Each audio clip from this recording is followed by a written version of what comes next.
राधा स्वामी। राधा स्वामी दयाल की दया, राधा स्वामी सहाय, राधा स्वामी।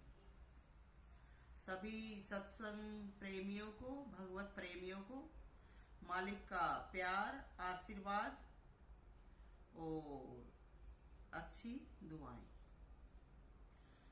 तो सभी प्रेमियों को स्मरण कराया जाता है कि जिस प्रकार से हम डेली अपने शरीर को स्नान करवाते हैं, उसी प्रकार से डेली हमें आत्मा को स्नान करवाना चाहिए। आत्मा का स्नान क्या है? इसे मालिक के नाम में रंगना चाहिए। तो ये आत्मिक स्नान है, ये हमारे लिए इसी प्रकार से लाभकारी है, फायदेमंद है।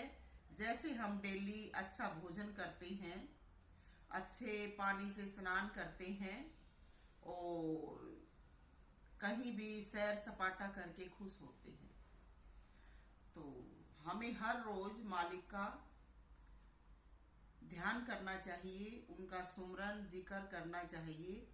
इसी से हमारी आत्मा शुद्ध और सात्विक होती है। और वैसे भी हमारा गुरु कहो, सतगुरु कहो, परमात्मा कहो, मालिक कहो, इसके बिना कोई साथी नहीं है।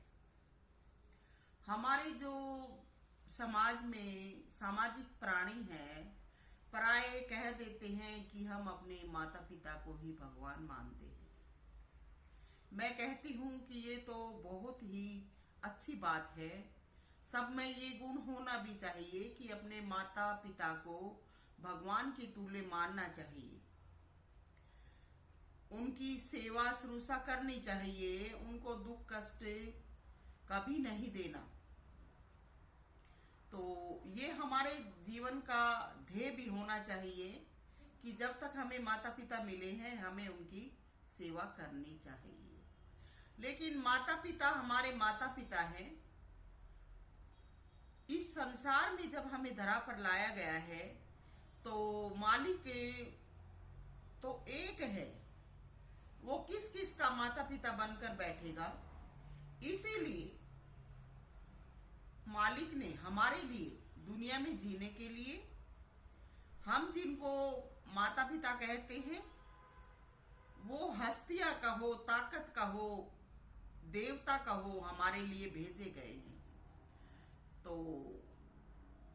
हमारे माता पिता भी देव हैं, हमें उनका इज्जत मान सेवा करनी चाहिए।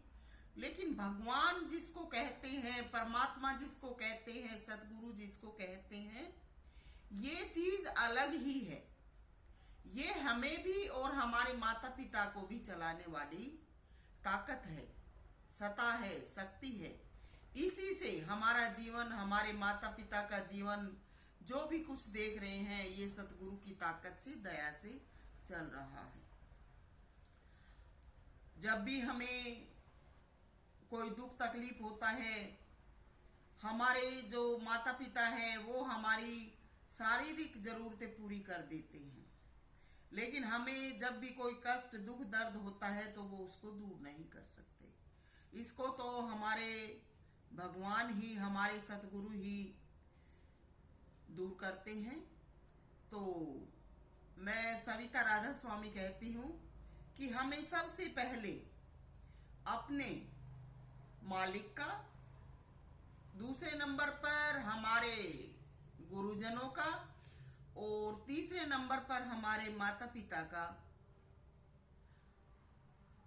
आदर मान, सेवा और उनकी भी भक्ति ही करनी चाहिए। क्योंकि ये तीन चीजें हैं जो हमें हमारा जीवन जीने के लिए और खुशहाल बनाने के लिए सब कुछ देती हैं। इसलिए हमें इन सब चीजों का हमेशा ही आदर सत्कार करना चाहिए, हमेशा ही इनको याद रखना चाहिए। और वैसे भी हमें धरा पर जो भी मिलता है, जिससे भी हमारा समय पड़ता है, कोई काम निकलता है, तो उसको कभी भुलाना नहीं चाहिए। उनकी भी मदद के लिए हमें तत्पर रहना चाहिए। अब क्या बताऊं, मालिक क्या चीज है, क्या करते हैं। मैं तो ये कहती हूँ कि जैसे मैंने, सविता ने मालिक को भजा है, वैसे सभी ने भजना चाहिए। दुख आए, तकलीफ आए, वो प्रार्थना हम बचपन में गाते थे, चाहे कांटों पे भी चलना हो, चाहे अग्नि में भी जलना हो, चाहे सब कुछ छोड़ के चलना हो, रहे ध्यान तुम्हारे चरणों में।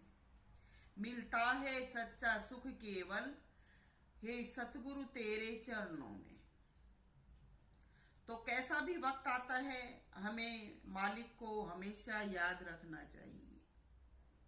जो मालिक को भुला देते हैं, उनका तो अस्तित्व ही मिट जाता है। मालिक को याद रखना ही जीवन है, मालिक को याद रखना ही सब कुछ है। बिना मालिक के कुछ भी नहीं है। अभी क्या बताऊं मैं, कि मैं तो इस कदर अपने भगवान को, प्रभु को, सतगुरु को, गुरु को मानती हूँ कि मुझे, मैं ये नहीं कहती कि मैं दूसरे जो चिकित्सक हैं उनको नहीं मानती हूँ, मैं उनको भी मानती हूँ, लेकिन मैं सबसे जो पहले स्थान पर हैं वो अपने सतगुरु को, अपने गुरु को, अपने स्वामी प्रभु को ही मानती हूँ। मुझे जब भी कोई तकलीफ कुछ भी होता है तो पहले मैं स्वयं उपचार करने की कोशिश करती हूँ, और जब मुझसे पूरा उपचार नहीं हो पाता या मेरे उपचार से जब काम नहीं चलता है, तो मैं जो दूसरे चिकित्सक हैं उनसे भी सलाह लेती हूँ कि मैंने ऐसे किया है और आप कैसे करते हैं। तो जब मैं देखती हूँ कि जो कुछ मैंने किया है वही चिकित्सक बता रहे हैं, तो मुझे पता लगता है कि मैं बिल्कुल सही लाइन पर हूँ और मैं जो कर रही हूँ वही श्रेष्ठ है। अभी मेरे जो मैंने पिछले वीडियो में अपने हाथ का जिक्र किया था, हाथ का भी और पैर का भी यही हाल हो गया था। वो पता नहीं, पैर भी गोडे में से हड्डी हिल गई थी, तो उससे भी काफ़ी दिन पेन रहा, उसको भी फिर बांधना पड़ा। लेकिन मालिक की दया ऐसी है कि जिस डॉक्टर को मैंने हाथ दिखाया उसने ये कहा कि आपका हाथ जा चुका है। उसने ये रिपोर्ट मेरे घर वाले के आगे दी कि इस हाथ को काफ़ी चोटें आई हुई थी और ये हाथ जा चुका है, और इसकी अब भी हड्डियां टूटी हुई हैं, इसकी डिस्क भी जा चुकी है। लेकिन मैंने डॉक्टर से कहा कि भैया आप कुछ दर्द की दवाई दो ताकि मुझे आराम मिले, हाथ मेरा ठीक हो जाएगा। डॉक्टर ने कहा कि ठीक है बहन जी। तो उसने वो दवाई दे दी। दवाई 2-4 दिन मैंने ली, मैं ज़्यादा दवाई भी नहीं खा सकती हूँ। तो मैंने घर में ही बेटी से अपने हाथ का ट्रीटमेंट करवाया। इसने मेरे हाथ को बांधा, जोड़ा, और दोबारा जब 15 दिन के बाद मैंने डॉक्टर से जाके दोबारा एक्सरे करवाया, तो उसमें मेरे हाथ की हड्डियां जुड़ गई और डिस्क भी ठीक हो गई। तो ऐसे मेरे सतगुरु की दया है। मेरे हाथ का ऑपरेशन लगातार 5 दिन तक, 1.5-2 घंटे, जब भी शाम को मैं ध्यान में जाती 7-8 बजे के करीब, तो उस वक्त में मेरे हाथ का इलाज करते थे कि थोड़ा सा दर्द होगा और हाथ को हिलाना नहीं है, चुप ही रहना है।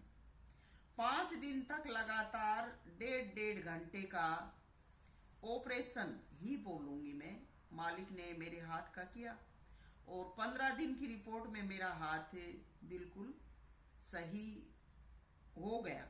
दर्द तो इसमें अभी है, लेकिन जो हड्डियों का जो मैटर था, जुड़ने का, टूटने का, डिस्क के जाने का, वो हाथ में अंदर से सही हो गया। तो मैं ये कहती हूँ कि मेरे प्रभु से बढ़कर तो कोई डॉक्टर, कोई भी मनोवैज्ञानिक या कुछ भी नहीं है। जिस प्रकार से प्रभु इलाज करते हैं,